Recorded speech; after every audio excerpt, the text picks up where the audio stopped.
The two conquistador brothers were lost in the swampy forest. Hernando and Francisco trudged through wet footings and creamy humidity as they searched for the fountain of life. Thick plumes of dark flies moped above the marsh. Little winged things buzzed around and entered through the brothers' ears and rattled around in their skulls. They were constantly pulling plump leeches from immodest crevices. Their guides, native savages they had corralled from an encampment near St. Augustine, had either perished from exposure or abandoned camp in the cut of night. Hernando and Francisco were alone in this teeming hive. Hernando desired the fountain of life so he could remain beautiful and love as many women as he pleased, while Francisco coveted the fountain for fame and glory. One morning, the brothers came upon an impassable bog. The two conquistadors, dejected, sat at the banks of the Merk and decided to take their breakfast of frogs and termite larvae.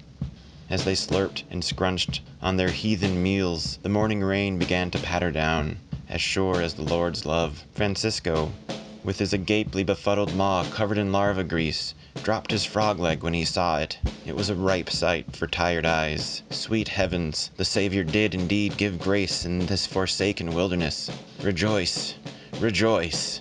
Francisco stupidly shook his brother because words no longer made sense. Lo, yonder through the steamy mists and glistening dew, the falling raindrops had revealed a rope bridge above the swamp. With their chainmail and swords a-clatter, they made their way over the bridge. They were about halfway across when Hernando noticed the water's blanket of green algae beginning to gurgle and burp. Kersploosh! Out splashed a behemoth swamp dragon. It was brown and green and all things horrible. It had warts all over, and its scales oozed pus and bile. It leaked toxic phlegm from its mouth, and its eyes were crusted with a noxious tallow of smegma. "You seek the fountain," said the dragon. It was not a question. The brothers covered their faces from the hot stench of decay wafting from the beast's breath. Tendrils of long leeches dangled from its chin, making some kind of hellacious mockery of a man's face whiskers. It spoke in a slow, rumbling whisper. "Only my heart can guide you to what you seek, and I do not give it away lightly." The two conquistadors drew their swords and attacked the swamp dragon. The battle was fucking epic.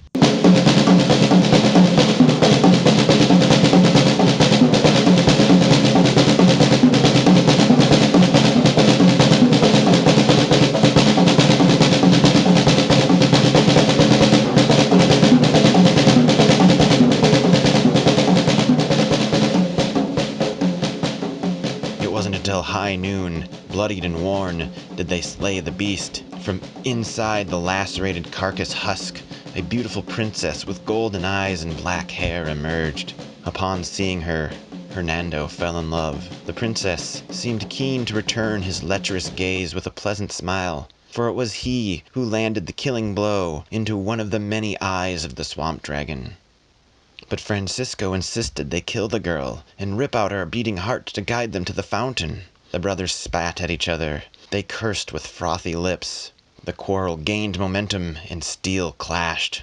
Hernando pleaded with his brother to give up the quest. In desperation, he cut the ropes of the bridge and grabbed the princess. They fell into the swamp. Because the princess was consumed by the swamp dragon for so long, she knew how to squeeze a certain fish to produce a large air bubble. She found the fattest, slimiest one she could, and gave it a loving bear hug. A large silver bubble protruded from the rear end of the fish, and Hernando and the princess crawled inside of it and fell asleep. Francisco made it to the other side of the swamp, crawling onto a slick sheen of mud, gasping for air.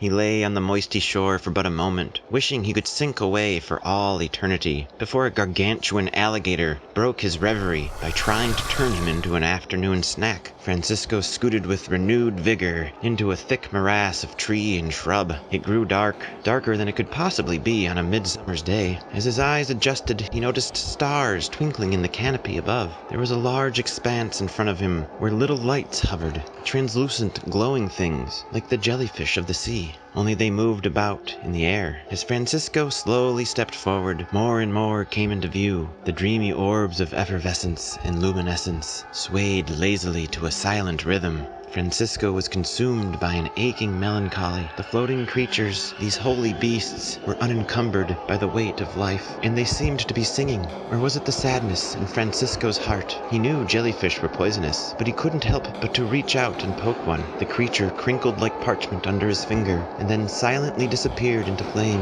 It was like the floating lanterns of the Orient, as if they were all connected, one by one.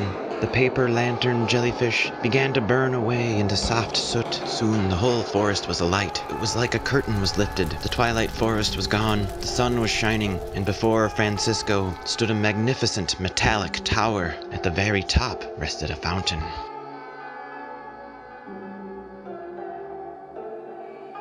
Francisco shielded his eyes against the reflected sunlight bouncing off the tower's sheen. Little birds flew around it, slashing through the air. He cursed his brother's name, and then made the sign of the crucifix over his chest as he moved forward.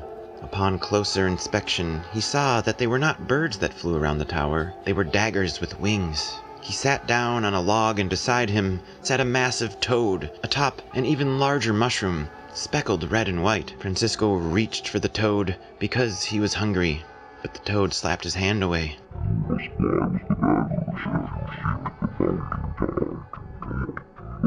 Croaked the toad. Eat the mushroom. A small bite will do. Francisco considered the toad's words for a moment, and then concluded he had no authority to disobey an amphibian that spoke the same language. He put his face into the airy meat of the shroom and bit down with the steely resolve of a well-seasoned matador. Francisco's eyes filled with large tears as he chewed and swallowed. Gack! It tasted as bitter as an old maid's chamber pot. The turning into a winged instrument of death was unpleasant. When the transformation was done, when he was completely a dagger with wings, he flew. Freedom. Glorious freedom. He could have stayed a dagger bird forever, had not the taste of eternal glory nigh been so sweet on his tongue. Francisco had to fly 3 circles around each level of the tower to gain insight into the mystic design of the universe, of decay and rebirth, a cosmic wheel within a wheel. At long last, Francisco crested the tower's peak. There, before him, was the fountain, yes, but it was dry. As Francisco peered into the hollow depths, he became dizzy and swooned. He fell, and all went black. Francisco dreamed his mother's face was a slice of pungent cheese, a spicy blue cabrales. When he awoke, things were not right. He was seeing double, but also feeling double. He tried to rouse himself, but he was strapped to something. His body was back, but he was also still the dagger. He struggled again to move, but he was indeed stuck. As his vision unblurred, he saw, standing before him, his brother and the princess. Hernando snatched out of the air the fluttering dagger that was Francisco and handed it to the princess. She snapped both of its wings and ripped them from the hilt. Francisco screamed in dry agony. It hurt, as if his own arms were the wings.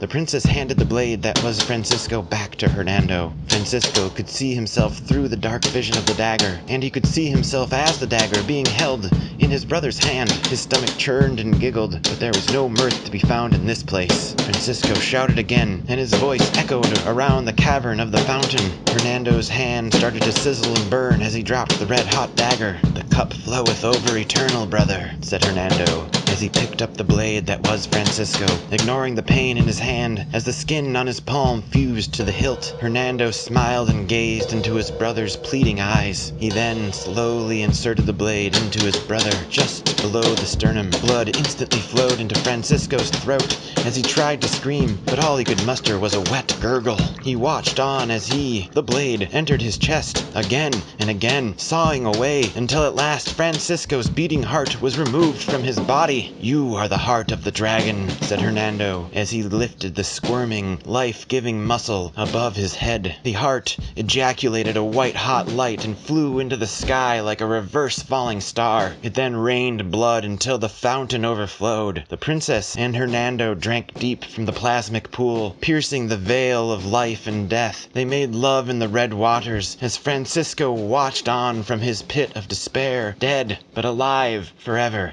gasping for air.